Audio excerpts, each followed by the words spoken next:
नमस्कार शेतकरी मित्रांनो. आजच्या व्हिडिओमध्ये आपण शेवगा उत्पादक शेतकऱ्यांना येणारी अडचण म्हणजे शेवग्याला लागणारा खोडकिडा आणि या खोडकिड्यावरती उपाययोजना काय करायची या विषयावरती आपण चर्चा करणार आहोत. मी आहे महेश आणि आपणा सर्वांचं शेतकरी महेश यूट्यूब चॅनलमध्ये स्वागत करतो. तर शेतकरी मित्रांनो, आपल्या शेवग्यामध्ये मुख्यत्वे करून दुसऱ्या पिकापासून खोडकिड्याला सुरुवात होते. म्हणजे पहिल्या पिकाला कुठं खोडकिडा आपल्या पिकामध्ये जाणवत नाही. पण दुसऱ्या पिकापासून आपल्या झाडांना कुठं कुठं तरी भुसा पडलेला दिसायला लागतो आणि ती भुसा पडल्यानंतर त्याची वेळीच उपाययोजना केली तर 100% खोडकिडा नियंत्रित राहतो. आणि जर आपण त्याच्यावरती जर दुर्लक्ष केलं तर खोडकिडा आपल्या शेवगा शेतीमध्ये शेवगा झाडांचं फार मोठ्या प्रमाणात नुकसान करत असतो. म्हणून शेवगा उत्पादक शेतकऱ्यांसाठी सगळ्यात महत्त्वाचा हा विषय आहे. त्यामुळे व्हिडिओ कुठेही स्किप न करता सर्वांनी बघा. तर शेतकरी मित्रांनो, औषधाच्या दुकानामध्ये किंवा आपण बागेला फवारताना हमला, कराटे औषधं आणतच असतो. तर आपण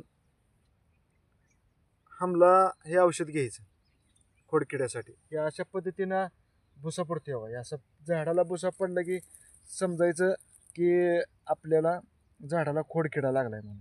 हे असे होल पडतात, ह्यातनं भुसा पडतो आणि ही आळी जी आहे ती हिथून आत शिरली आहे. हिथून अशी पोखरत पोखरत पोखरत पोखरत अशी झाड जाते, ह्या बाजूला जाते. म्हणजे पूर्ण ह्या आतून झाड डॅमेज करून टाकते. हे बुंदा खराब आतनं पोकळ झाला की वारा आलं की हे झाड मोडून पडतं.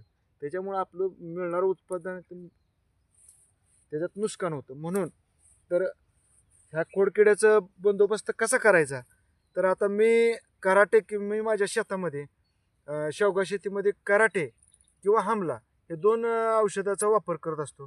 तर या हमल्यामध्ये क्लोरोफायरिफॉस 50% आणि सायपरमेथ्रिन 5% घटक आहे. तर ह्या औषधाचं प्रमाण फवारण्यासाठी आपण कमी घेत असतो, पण खोडकिडीसाठी आपण कडक औषध करायचं. त्याचं कारण काय, ही आळी जी आहे ती ह्या वरच्या बाजूला बसलेली असते किंवा इकडल्या बाजूला शिरलेली असते. म्हणजे आळी काही एका ठिकाणी थांबलेली नसते, तिनं घर वरच्या बाजूला केलेलं असतं. औषध कडक करायचं. आता मी तुम्हाला औषध कडक का करायचं, तर आपण ह्या औषध होलमध्ये सोडलं की भले आळीला जरी नाही, त्या आळीवर जरी नाही औषध पडलं तर ह्या बुडामध्ये जिथं जागा पोखरलेली आहे त्या भागामध्ये गॅस तयार होऊन आळी मरून जाते. म्हणून औषध कडक करायचं. तुम्ही 10 मिली घ्या, 20 मिली घ्या किंवा 25 मिली घ्या एका लिटरसाठी. जेवढं प्रमाण जास्त घेईल तेवढा त्याचा फायदा ठरतो. तर आता मी तुम्हाला दाखवण्यासाठी फक्त 1 लिटर औषध केलेलं आहे. तर काय करायचं, मेडिकलमध्ये असं इंजेक्शन मिळतं, गाईला द्यायचं इंजेक्शन, अशा पद्धतीनं इंजेक्शन मिळतं. तर हे इंजेक्शन असं आणायचं, हे बुड आहे ते असं स्वच्छ करायचं, म्हणजे थोडंसं नुसतं हात फिरवून घ्यायचं ह्याच्यावरती आणि परत काय करायचं, इंजेक्शनमध्ये असं औषध घ्यायचं.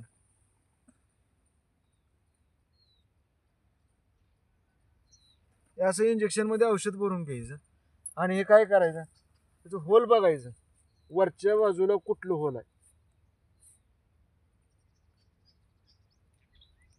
वरच्या बाजूच्या होलमध्ये असं अशा पद्धतीनं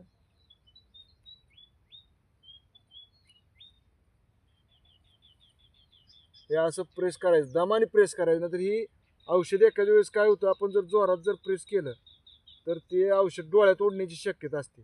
म्हणून सावकाश प्रेस करायला. जिथं होल सापडलं आपल्याला, आता ह्या होलमध्ये असं औषध सोडायचं, सावकाश सोडायचं.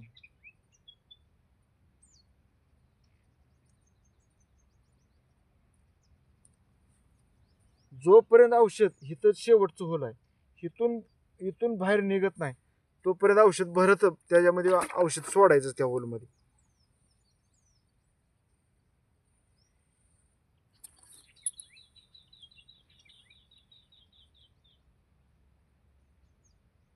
त्या असं सावकाश त्या होलमध्ये औषध सोडायचं.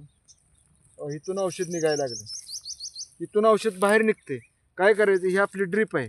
ड्रीप खाली आपण पाणी सोडल्यामुळे थोडा चिखल झालेला असतो, ओला असताना तिथली थोडी माती घ्यायची, अशी थोडी गोळा का असं करायची ह्याच्यावर.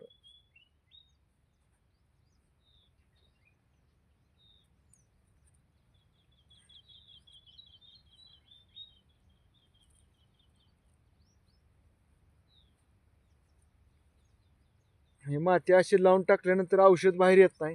त्या औषधाचा आतमध्ये गॅस तयार होतो आणि ती आळी मरून जाते. तर अशा पद्धतीनं आपण जर आपल्या शेतामध्ये खोडकिड्याचं व्यवस्थापन केलं तर खोडकिडा मरून जातो. आता हे होल बंद केलं, ह्या होलमधनं म्हणजे जेवढं त्या आळीनं पोखरलेलं आहे तेवढ्या भागात औषध झालं, भुसावलं झालं. आणि आता आळी हिथं नाही, आळी वरच्या बाजूला असते. परंतु आळी ज्यावेळेस पोखरत पोखरत खाली येते, ती भुसा तिच्या तोंडात जातो त्यावेळेस किंवा ह्या औषधामुळं आतमध्ये गॅस तयार होतो आणि गॅस तयार झाल्यामुळे ही आळी मरून जाते. तर अशा पद्धतीनं आपल्या शेवगा शेतीमध्ये खोडकिड्याचं व्यवस्थापन करायचं आहे. तर आपण आपल्या या शेतकरी महेश यूट्यूब चॅनलच्या माध्यमातून शेवगा उत्पादक शेतकऱ्यांना आणि शेतीविषयक शेती संलग्न व्यवसायाची आपण माहिती देण्याचा प्रयत्न करत असतो. आणि आपण जी माहिती देतो ते आपण आपल्या प्लॉटमध्ये आपण स्वतःच्या शेतीमध्ये जे प्रयोग करतो तीच आपण शेतकऱ्यांना सांगत असतो. जर आपल्या व्हिडिओमधली जर माहिती आपल्यास आवडली तर व्हिडिओला लाईक करा, व्हिडिओ आपले शेअर करा आणि शेतकरी महेश यूट्यूब चॅनलला सबस्क्राईब करायला विसरू नका. पुढच्या व्हिडिओमध्ये अशीच आपणा सर्वांना उपयुक्त माहिती घेऊन येऊया. तोपर्यंत आपणा सर्वांना नमस्कार.